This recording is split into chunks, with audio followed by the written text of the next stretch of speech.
చలో నెక్స్ట్, జగిత్యాల గంజాయి ఘటనలో ముగ్గురిపై ఎఫ్ఐఆర్ అట. ఇది కూడా క్వశ్చన్ మార్క్తోనే ఉన్నది వార్త. స్కూల్ బాలికకు గంజాయి అలవాటు చేసి అత్యాచారం. పోయిన నెల 15వ తేదీనే పోలీసులకు బాధితురాలి తండ్రి ఫిర్యాదు. ఆమెను స్వధార్ హోంకు పంపి చేతులు దులుపుకున్న పోలీసులు, చైల్డ్ ప్రొటెక్షన్ ఆఫీసర్లు. మీడియాలో వార్తలు రావడంతో గంజాయి ముఠాలపై దృష్టి. మొన్న అక్కడ ఎస్పీని ఎవరో పోలీస్ ఆఫీసర్ మాట్లాడుతున్నాడు. మీడియా వాళ్ళ అత్యుత్సాహంతో ఏదో సెన్సేషన్ కోసం వార్తలు రాస్తారు, విచారణ చేయండి అంటే మీడియా మీద పడి ఏడుస్తూ ఉన్నారు. మీరు విచారణ చేయండి కదా, అసలు ఇది చాలా పెద్ద కేసు కదా, ఇది మామూలు విషయం కాదు కదా. అదే ప్రెస్ మీట్లో చెప్పినారు, విశాఖ నుంచి జగిత్యాలకి గాంజా సప్లై అవుతున్నది అని. ఆల్రెడీ ఈ అమ్మాయిలంతా ఒక వాట్సాప్ గ్రూప్లో కొంతమంది అబ్బాయిలతో పాటు ఉండి ఒక గ్రూప్ని ఏర్పాటు చేసుకుని ఆ గాంజాకు అలవాటు పడ్డారని లోకల్గా చెప్తా ఉన్నారు. నిన్న కూడా వార్తలు వచ్చినాయి. ఇది ఎంత ప్రమాదకరం. ఇప్పుడు ఆ ఇంట్లో ఆ పేరెంట్కి మాత్రమే ఆ బాధ తెలుస్తుంది.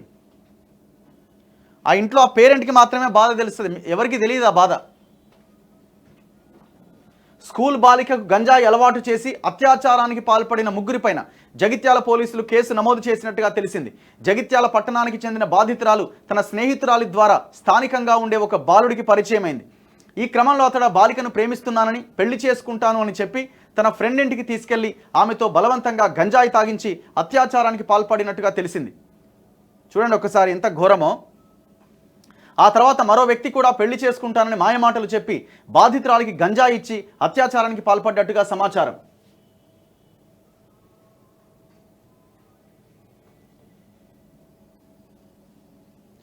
ఇట్లనే ఇంకో వ్యక్తి కూడా తన ఇంటికి తీసుకెళ్లి ఆమెకు గంజాయి తాగించి రేప్ చేసినట్టు పోలీసుల విచారణలో వెల్లడైనట్టుగా తెలిసింది.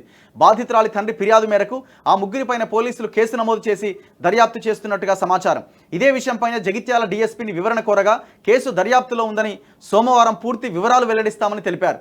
మొదటి నుంచి నిర్లక్ష్యం. తన కూతురు గంజాయికి అడిక్ట్ కావడంతో కొందరు లైంగికంగా వేధింపులకు గురి చేశారని బాధితురాలి తండ్రి పోయిన నెల 15వ తేదీన జగిత్యాల టౌన్ పోలీసులకు ఫిర్యాదు చేశారు. కేసు నమోదు చేయాలని వారం రోజులు స్టేషన్ చుట్టూ తిరిగారు.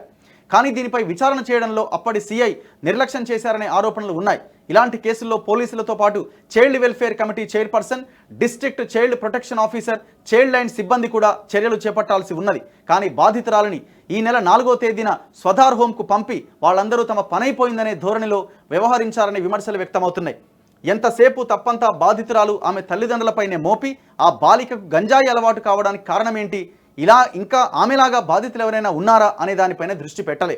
స్వధార్ హోంకు బాలికను తరలించాక బాలిక ఆరోగ్య పరిస్థితి గురించి వాకబు చేయాల్సిన డీసీపీఓ అసలు ఆ విషయాన్ని పట్టించుకోకపోవడం గమనార్హం. బాధితురాలికి గత 20 రోజులుగా కౌన్సిలింగ్ ఇస్తూ ఆమె కోలుకునేందుకు స్వధార్ హోం ఇన్ఛార్జ్ ప్రయత్నిస్తున్నారు. బాలిక ద్వారా తనకు తెలిసిన కొన్ని విషయాలను స్వధార్ హోం ఇన్ఛార్జ్ మీడియా ప్రతినిధులకు వెల్లడించినందుకు ఓ పోలీస్ ఆఫీసర్ మీడియా ముందే ఆమెను బెదిరించడంపై విమర్శలు వ్యక్తమవుతున్నాయి. ఇప్పటికైనా గంజాయి స్మగ్లర్లు బాధితులను గుర్తించి చర్యలు తీసుకోవాలని జనం కోరుతున్నారు. మరి ఇప్పుడు ఈ గంజా బ్యాచ్కు మీకేమైనా సంబంధం ఉందేమో చెప్పండి, లోకల్ పోలీసులకు ఎవరికైనా అట్లన్నా చెప్పండి, మేమే అమ్ముతున్నాం అనన్నా చెప్పండి. మరి ఈ అధికారులు జనం జీతం తీసుకుంటా ఈ అధికారులు ఏం చేస్తున్నారండి? అసలు ఎంత పెద్ద విషయం ఇది. గవర్నమెంట్ అంత ఈజీగా ఇట్లాంటి విషయాల్ని వదిలిపెట్టకూడదు. ఎందుకంటే ఇది భవిష్యత్తు తరాలని సర్వనాశనం చేయడమే. ఇప్పుడు మీరు తెలంగాణ పునర్నిర్మాణం అని బెల్ట్ షాపులు ఓపెన్ చేసి అట్లనే పెడితే పునర్నిర్మాణం కాదు, సర్వనాశనం అవుతుంది. విధ్వంసం తెలంగాణ 10 సంవత్సరాలుగా విధ్వంసం జరిగింది. ఈ విధ్వంసం నుంచి మన తెలంగాణను పునర్నిర్మాణం చేసుకోవాలని మీరు అన్నారు. కానీ మీరు బెల్ట్ షాపులు ₹1 ఖర్చు లేకుండా నా మాటే జీవో నా మాటే శాసనం అన్న రేవంత్ రెడ్డి ఇంతవరకు నీ మాటే జీవో లాంటి నీ మాట ద్వారా ఒక్క బెల్ట్ షాప్ను కూడా మూసే రైతురు కదా, ఒక్క బెల్ట్ షాప్ను కూడా మూసే రైతురు కదా. ఏం చెప్తారు ప్రజలకు సమాధానం? విధ్వంసం నుంచి మహావిధ్వంసం దిశగా ముందుకెళ్తున్నారా, లేకపోతే విధ్వంసం నుంచి పునర్నిర్మాణం దిశగా ముందుకెళ్తున్నారా? ఇది ఎంత పెద్ద కేసు అండి. వెళ్ళాలి ఇమీడియట్గా మంత్రి అక్కడికి. Concern minister వెళ్ళిండా? కన్సర్న్ మంత్రి ఇప్పటికీ అక్కడికి వెళ్ళిపోవాలా? ఏం జరుగుతున్నది జగిత్యాలను తెలుసుకోవాలి, అమ్మాయిని పరామర్శించాలా, ఆ ఫ్యామిలీకి భరోసాగా నిలబడాలా. ఎంత సఫర్ అవుతారు ఆ ఫ్యామిలీ చెప్పండి.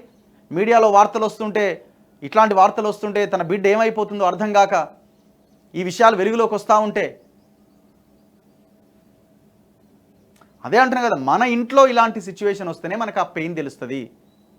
సో దయచేసి మన ఇంటి బిడ్డల్లాగానే వాళ్ళని చూసి చర్యలు తీసుకోవాల్సిన అవసరం ఉన్నది. ఇక మీడియాలో వార్తలు రావడంతో చర్యలట. ఇక అంతవరదాకా నోరు మూసుకొని కూర్చున్నారు. ఎవరికి ఇంట్లో వాడు వండుకున్నాడు.